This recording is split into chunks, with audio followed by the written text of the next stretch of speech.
Nongeye kubasoza cyane mwese mu kucana vese Medri Rwanda TV dutangiye isomo ku KUDODA season 18 episode ya 12 aho tugeze kuri iri kote ryacu muri kureba hano ni ukuvuga ati dore hano riruzuye ku muntu ufunga episode ya mbere ari ubwa mbere nakunda gusuhuje cyane nkubwira ati dore model turi kudoda ni ingiyi rero hano tugeze reka nkwibira kabanga we mushyashya ni ukuvuga ati turi hari imbere reba ryakora nakubwiraga ryitegereze muri episode yabanjirije iyi ngiyi kurare bari girambikanye hariya noneho hari neza ku mabere hari mu gatuza niho ndi gukora niho tugeze kuri zira decope ibi byo mu mugongo hari nk'ibyo hano hagati twarahatenjeje twarasoje hasi ntago birarangira nuvuga hari byinshi tutarakora hano inyuma ariko ubu ngubu twahereye hano imbere dore kostime yacu cyangwa se ikote ryacu rizuzura rimeze gutya waribonye warishyira mu gitenge warishyira mu itise hose birakunda rikaza ari ryiza gusa ibanga nakubwira nuko wagira bagatenge nyine gafite amabara ameze neza urabona nk'iriba ryaka gatenge n'utuntu kutuzeru ukuntu tuba ari sawa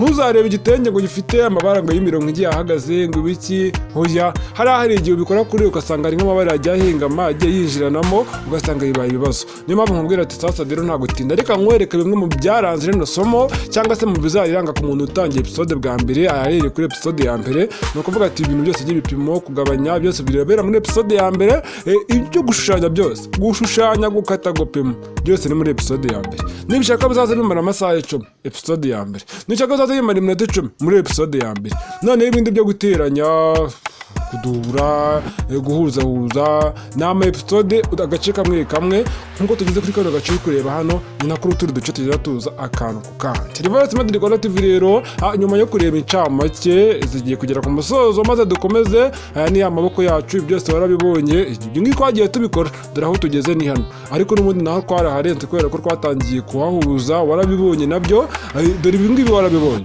urabona ko ibi ngibi wabibonye ese ubu hasigaye iki dore ibisigaye hareke ibi ngibi ni ukubyitondera utagira ngo reba twadufashe watubonye reba ibisigaye wabonye ahantu tugeze nindamuka nkubwiye ngo wabonye do ibintu bigiye bikomeye biremereye wabonye no gutera igipesu nabyo rega hari abantu bigora bakijombagura bakijomba ni ukuvuga ati rero ibi biri ntabwo guteye ubwoba ahubwo nimo ndakubwira ngo ba hafi aho tugeze ubonye ko ibintu byose birimo ni ibintu byo kwitondera nkubwira ati ba hafi rero urabona ko koti kacu karuzuye kameze neza uburyo kikakozwemo urabibonye noneho rero kora subscribe numara kuyikora dukomeze mu gihe utarayikora wayikora kora like oya jya no muri comment ariko mu gihe wakoze subscribe bakora like aho hasi noneho sasa rero twikomereza dukomeze nta gutinda rero nimero ya groupe ya WhatsApp ayibonye aho hasi nyandikira muri ngushyira muri groupe dukomeza twagarukiye nta gutinda kandi nkubwiye ati nsigaye nsobanura nihuta nyine ijwi ryanjye nyine ngenda ndivugururamo gake mba mbona nabyo best abakurushaho kuko kugenda uvuga gake nabwo nyine hari igihe mbona nyine bigenda bihinduka tu kugenda ubikora cyane no kugenda ubyisangamo none ukazisanga araba umusobanuzi wa nyawe original no kuvuga ngo rero hano turimo guteranya duhuza decoupé yacu ibi byose mwarabibonye mba nsubije inyuma nk'umunota umwe kugira ngo mubibone neza ni ukuvuga ngo hano nari ndi kubabwira ngo hari ikibazo kijya kibera hasi ihangane ko nsubije inyuma gatoya muri aho wasanga naringiye mu wundi munsi oya ariko uko byamera kose wasanga nari impinduye wenda nk'akabatiri muri kamera batiri nazo zishira nk'umuriro wageze se ngo biba byoroshye naba nkubwira ati ibi bintu bisaba ibi bintu umuntu uzabikora nkanjye gutya rwose cyane kuri pena namuterereza kubera ko ibi bintu ntabwo biba byoroshye ni ukuvuga ngo rero hano reba kari akantu kari hari hasi nyine iyo dukata decoupé hari akabazo itezamo hano hasi rero iyo uri umuntu utamenyera ibintu by'amadecoupé uhita wikomereza noneho wazuzuza ikote ukabona hari akantu kari kubyimbamo hano hasi reba kari akantu kameze nk'aho ari ikintu kimeze nk'igitambaro kigerekeranyije cyatse nk'akarinda kari kuzamo dore biba byapfiriye hari hasi hejuru decoupé yavuyemo n'ibyo nta kibazo hano hejuru decoupé birimo nkuko tuba tubishaka nta kibazo pe ariko hano hasi kubera ko haba harambuye witegereje ziriya video bwa mbere itangira hasi haba hameze nk'agororotse harambuye nta bintu byo kugenda hihengeka ntabyo ko nta mabere aba hari ngo arajyamo nta nubwo ari muri taye ngo ijipo droite ngo arahajyamo muri taye cyangwa se hari ku kibuno nyine muri taye kambivuge gutyo mu kinyarwanda cyacu ni ukuvuga ngo hariya rero ushyiraho akametero kuriya ugashyiraho akagwa cyangwa se ikaramu ukagorora hari hasi kubera ko hano hejuru ho decoupe yo nta kibazo, decoupe yifata mu gatuza amabere akicaramo hariya nta kibazo biba bitwaye, ariko hagana hano hasi haba hagomba kugororoka. Ni ukuvuga ati munsi ya decoupe uzahabwirwa n'iki? Reba hari hasa n'ahigoronzoye uvuye kuri decoupe haba higaragaza hari iki, kuko niyo ubihinduye uhita uhabona. Rero hari akantu kazamo tubona ngere zombikubwire gute kugira ngo ubyumve bino bintu. Ndabizi ko uri kubyumva ariko mugenzi wawe hari mugenzi wawe utari kubyumva neza. Niyo mpamvu mvuga ati gerageza kwisanisha n'umuntu wese uri kwiga, nanjye nkaba nabaye umunyeshuri ku ruhande rumwe nkongera nkaba mwarimu. Dore rero nshaka kugorora ni hariya guturuka hariya kugeza n'uvuga giturutse imetero hasi uyizamura igororotse nibura se niyigwa kuri uriya murongo wa decoupe, akantu kaba kameze nk'akihinnye hariya hasi nk'akigoroze nk'agakorose ukuntu kari akantu gakuremo. Nutabyibuka biriya bintu ngo ubikore, ikote ryawe rizuzura, umuntu niyambara ubone hari utuntu tubyimbye turi hariya hasi. Noneho kudukuramo rero mbwira ati se utubonyemo kudukuramo wenda ni akadodo kuriya, ariko se wari uzi ko ikote ryuzuye kudukuramo byakugora? Mwihanganira akabazo k'umuriro. Urabona ko urumuri ruragarutse. Hano system y'amatara ibikoze ukuntu ku buryo ushobora kubikubwira nawe ntubyiyumvishe kano kanya, ariko ni kuri ubu ugomba kubikora. Bikore hakiri kare, kuko nituza kuza kudushyiraho ibidubuzo byose hari hasi hari ukuntu turi buze kwahina, wabibonye mu ncamake n'utuntu kudufasha nkadushyiraho biri umaze kubikora. Ntago wapfa gukemura kiriya kibazo ngo biguhire neza 100%, kuko wajya gushyiramo kariya kadodo ukavuga ati ikote waryujuje ariko ujye kurica ugasanga birakugoye birenze uko uri kubitekereza. Kubera iki? Hano hagana hasi uba wamaze kuhafunga, kandi kariya kadodo karamanuka kakagera hasi neza. Abantu batangiye kunanirwa namwe kabasuhuze babwira ati kubera iki muri kunanirwa? Wabonye ko kavuyemo? Ibi bintu gishishoza umenye neza hari hejuru ho nta kibazo, mu gatuza hajya amabiri nta ribi hariya rwose nta kibazo. Aho ingenzi ni hari hasi ndi gukubwira, nkubwira ati itonde, byitondere, ba hafi, shishoza, umenye neza ko aho uvuye ibyaho byose wabikemuye. Ni wihereza ibintu byo kwihuta akazi kawe, jya unyandikira umbwira ibintu nigishije, nta kintu nzagusubiza. Ibyo wicara ubizi ntago ari ubugome, ntago ari ukuba nitwara nabi ku bafana banjye, njye mutavuga ati nafashe umwanya njya kubisobanura ko utafashe umwanya ubyiga wowe. Nyine ntago navuga gutyo nabavuze nabi, ariko nabwo kuri pe waba wakabishe. None se nanjye nimba nihangana nkajya kubisesengura nkavuga uzi ko ubungubu kuko uyu muntu avuga cyane gutya, niko ijwi rwose hari igihe ujya gucya ukumva ryanagiye ryabuze burundu kubera kuvuga cyane.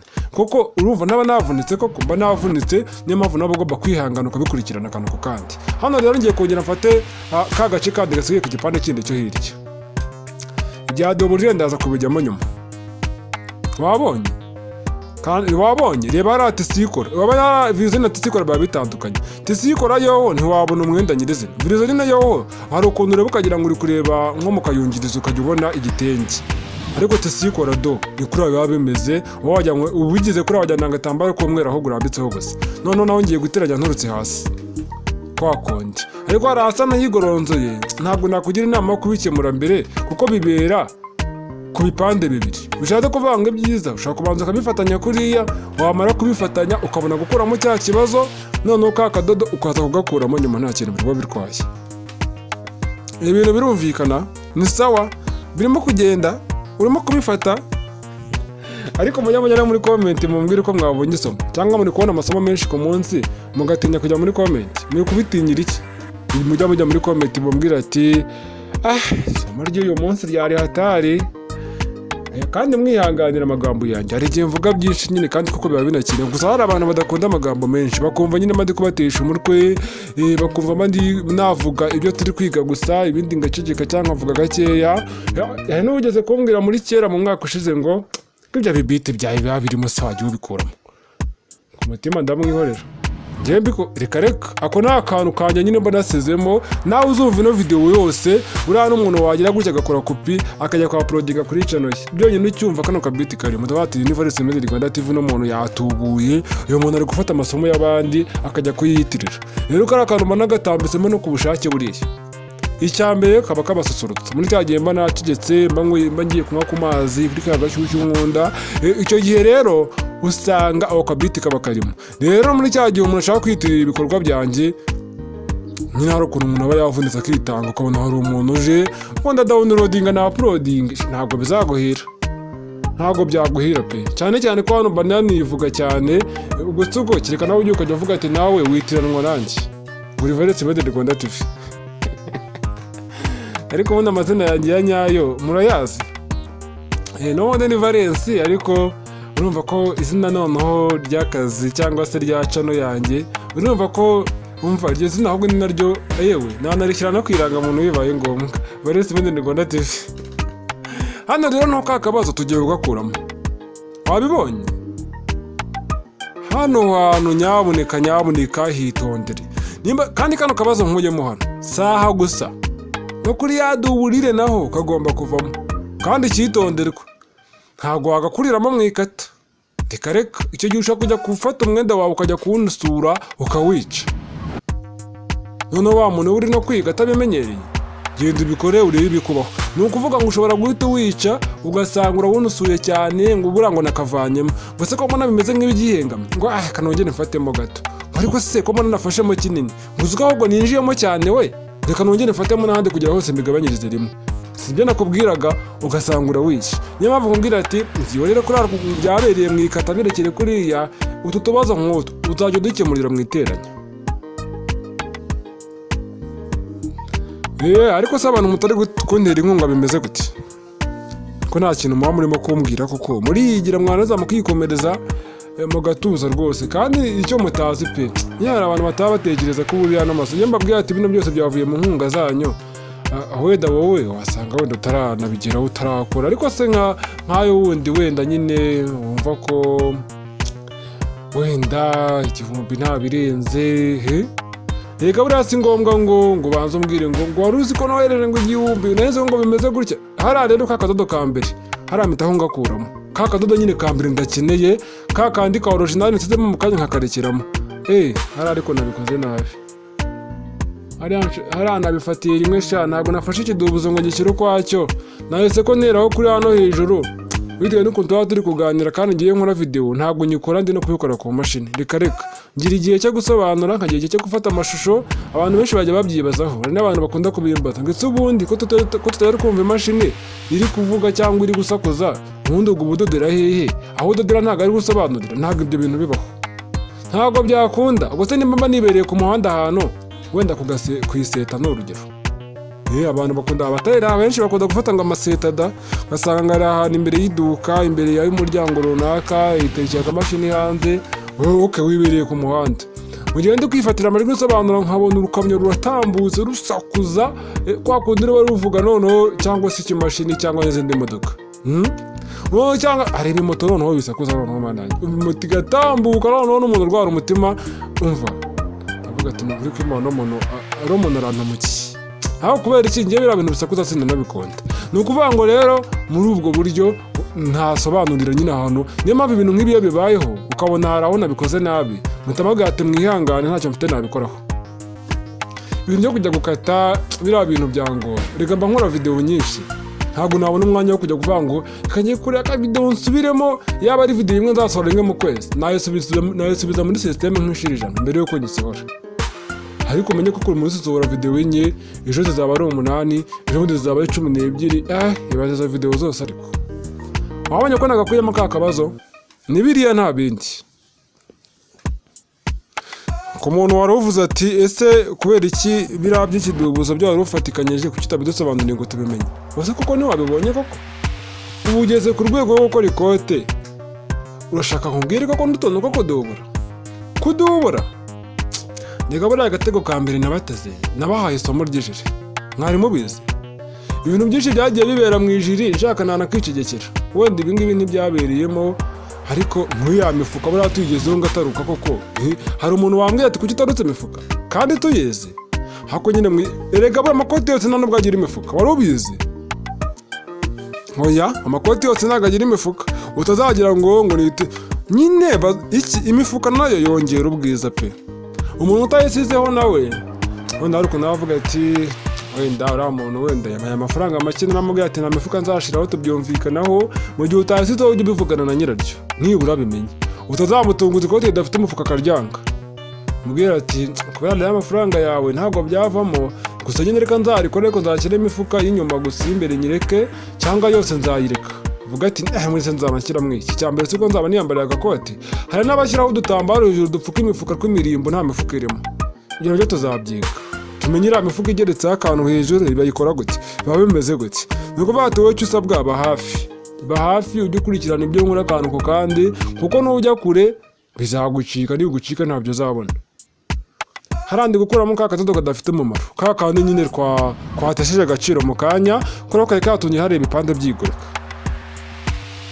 Muri hangara nyine nkubwira ati wowe utarajya muri groupe nyandikira ngo ushyire muri groupe. Wowe utaradutera inkunga reba ukuntu wabigenza. Si ubu nimuzambwira ati reba ko icyo usaba cyane ugakabya, ntabwo muzabimbwira. Gusa nyine erega nanjye ntabwo buriya ndi wa muntu w'igisambo ngo ndimo ndasaba ngo hanyuma ngo njye kurya ngiye nyine ngo iki. Yego nyine birumvikana uko byamera kose uyu mwanya wose mba nkoresha nanjye ndi umuntu, ndarya ndaryama mfite aho mba ubuzima. Abantu wenda basanga mfite na famiye nta wamenya, wasanga wadaye n'ibindi bintu byinshi binsoma, ariko ntabwo ntagenda ngo nikunde ngo mbibagirwe. Rero tuzagira ngo wenda ngura umuntu ukasabiriza cyane ra oya shano kuri pe ntabwo ari byo, ahubwo nyine umva we ni mu mutima wakwemerera yuko ibyo bintu nyine wadushyigikira nuko. Tukatubonana rero muri season 18 episode ya 13 coming soon. Mubwira ati iraje vuba ube hafi, ubwo nejo hagize none turazisoje cyangwa hasigaye ndimo, hasigaye ya 14 nawe turaza kuza kwireba mu kanya. Ni ukuvuga ati umenye neza ko wakoze subscribe.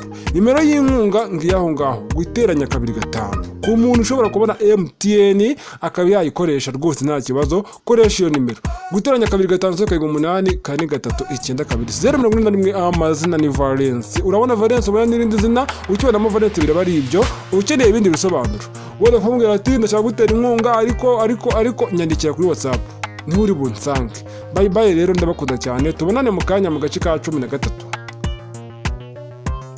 Mubwira ati bye, ndabakunda mwese, mukore like.